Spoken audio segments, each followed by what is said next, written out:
നമസ്കാരം. മംഗളം ന്യൂസിലേക്ക് എല്ലാവർക്കും സ്വാഗതം. ഞാൻ ബിനി പ്രേംരാജ്. ഇസ്രായേൽ സൈന്യത്തിനെതിരെ ഹിസ്ബുള്ള നടത്തിക്കൊണ്ടിരിക്കുന്നത് ശക്തമായ ആക്രമണമാണ്. ഇതിനോടകം നിരവധി പേരാണ് ഹിസ്ബുള്ളയുടെ ആക്രമണത്തിൽ കൊല്ലപ്പെട്ടത്. ഇസ്രായേലിനെതിരെ ഒരു തരത്തിലുള്ള വിട്ടുവീഴ്ചയ്ക്കും തയ്യാറല്ല എന്നാണ് ഹിസ്ബുള്ള വ്യക്തമാക്കിയത്. അതേസമയം ഗസയിലെ ഹമാസിന്റെ തുരങ്കങ്ങളിലേക്ക് ഇസ്രായേൽ സൈന്യം കടൽവെള്ളം പമ്പ് ചെയ്യാൻ ആരംഭിച്ചതായി റിപ്പോർട്ടുകൾ. ഇസ്രായേൽ സൈന്യത്തിന്റെ മിലിറ്ററി ഓപ്പറേഷനെ കുറിച്ചുള്ള US ഉദ്യോഗസ്ഥരുടെ വാക്കുകളെ ഉദ്ധരിച്ച് ദി വാൾ സ്ട്രീറ്റ് ജേണലാണ് ഇക്കാര്യം റിപ്പോർട്ട് ചെയ്യുന്നത്. ഈ കാര്യത്തെക്കുറിച്ച് പ്രതികരിക്കാനായി ഇസ്രായേൽ പ്രതിരോധ മന്ത്രിയുടെ വക്താവിനെ സമീപിച്ചെങ്കിലും അദ്ദേഹം അതിന് വിസമ്മതിക്കുകയായിരുന്നു.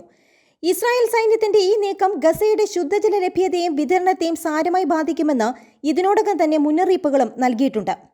ഗാസയിലെ ഹമാസിന്റെ തുരങ്കങ്ങൾ കടൽവെള്ളം ഉപയോഗിച്ച് തകർക്കാൻ ഇസ്രായേൽ പദ്ധതിയിടുന്നുണ്ടെങ്കിൽ അത് വലിയ ക്രൂരതയാണെന്നും യുദ്ധക്കുറ്റമാണെന്നും UN-ലെ റഷ്യയുടെ ആദ്യത്തെ ഡെപ്യൂട്ടി സ്ഥിരാംഗമായ ദിമൈത്രി പൊലൻസ്കി നേരത്തെ തന്നെ പറഞ്ഞിരുന്നു.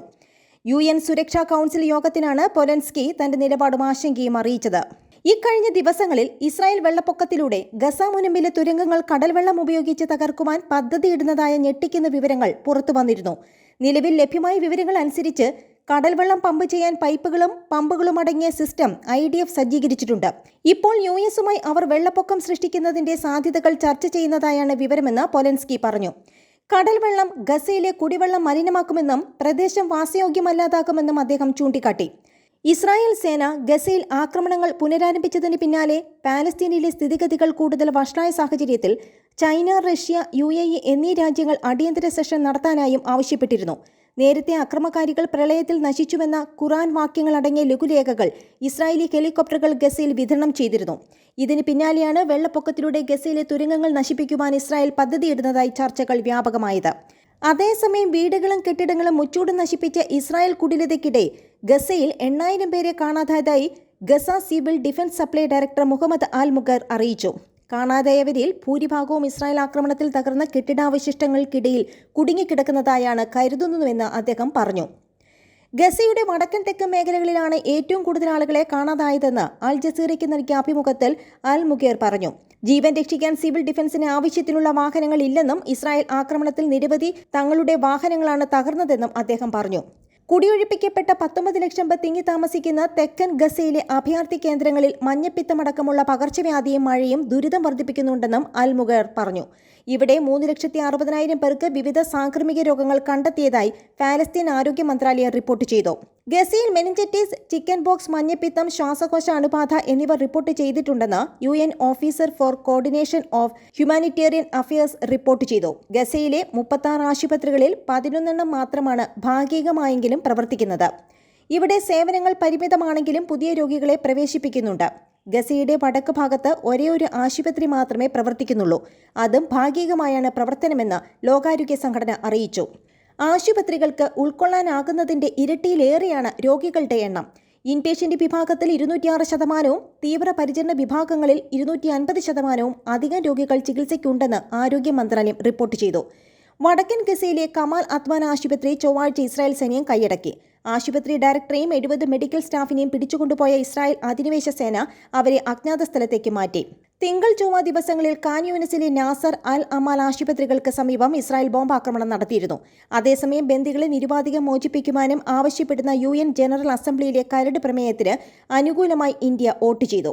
ചൊവ്വാഴ്ച ഐക്യരാഷ്ട്രസഭയിൽ നടന്ന അടിയന്തര പ്രത്യേക സെഷനിൽ ഈജിപ്റ്റ് അവതരിപ്പിച്ചു. കരട് പ്രമേയം 193 അംഗ UN ജനറൽ അസംബ്ലി അംഗീകരിച്ചു. 153 രാജ്യങ്ങൾ പ്രമേയത്തെ അനുകൂലിച്ചപ്പോൾ 23 രാജ്യങ്ങൾ വിട്ടുനിൽക്കുകയും 10 പേർ എതിർത്ത് വോട്ട് ചെയ്യുകയും ചെയ്തുവെന്ന് വാർത്താ ഏജൻസിയായ PTI റിപ്പോർട്ട് ചെയ്തു. വലിയ തോതിലുള്ള മാനുഷിക പ്രതിസന്ധി ഇവിടെ നടക്കുന്നുണ്ടെന്ന് UN-ലെ ഇന്ത്യയുടെ സ്ഥിരം പ്രതിനിധി രുചിര കാംബോജ് പറഞ്ഞു. അതിനാൽ ഇന്ത്യ ജനറൽ അസംബ്ലി അംഗീകരിച്ച പ്രമേയത്തിന് അനുകൂലമായി വോട്ട് ചെയ്തുവെന്നും അവർ കൂട്ടിച്ചേർത്തു. ഒക്ടോബർ 7 ഇസ്രായേലിന് ഭീകരാക്രമണം ഉണ്ടായി. ആ സമയത്ത് ബന്ദികളാക്കിയവരെ കുറിച്ച് ആശങ്കയുണ്ട്. വലിയ മാനുഷിക പ്രതിസന്ധിയും വലിയ തോതിലുള്ള ജീവവാഹിനികളും പ്രത്യേകിച്ച് സ്ത്രീകളുടെയും കുട്ടികളുടെയും പ്രശ്നങ്ങളും വലിയ തോതിലുള്ള നഷ്ടവും ഈ യുദ്ധത്തിൽ ഉണ്ടായി. ഇവിടെ അന്താരാഷ്ട്ര നിരീക്ഷണത്തിന്റെ പ്രശ്നമുണ്ട്. എല്ലാ സാഹചര്യങ്ങളിലും മാനുഷിക നിയമം പാലിക്കണം. ദീർഘകാല പാലസ്തീൻ പ്രശ്നത്തിന് സമാധാനപരവും ശാശ്വതവുമായ ഒരു ദ്വിരാഷ്ട്ര പരിഹാരം കണ്ടെത്താനുള്ള ശ്രമമാണ് നടത്തുന്നതെന്ന് രുചിര കാംബോജ് വാർത്താ ഏജൻസിയായ ANI ഉദ്ധരിച്ചു പറഞ്ഞു.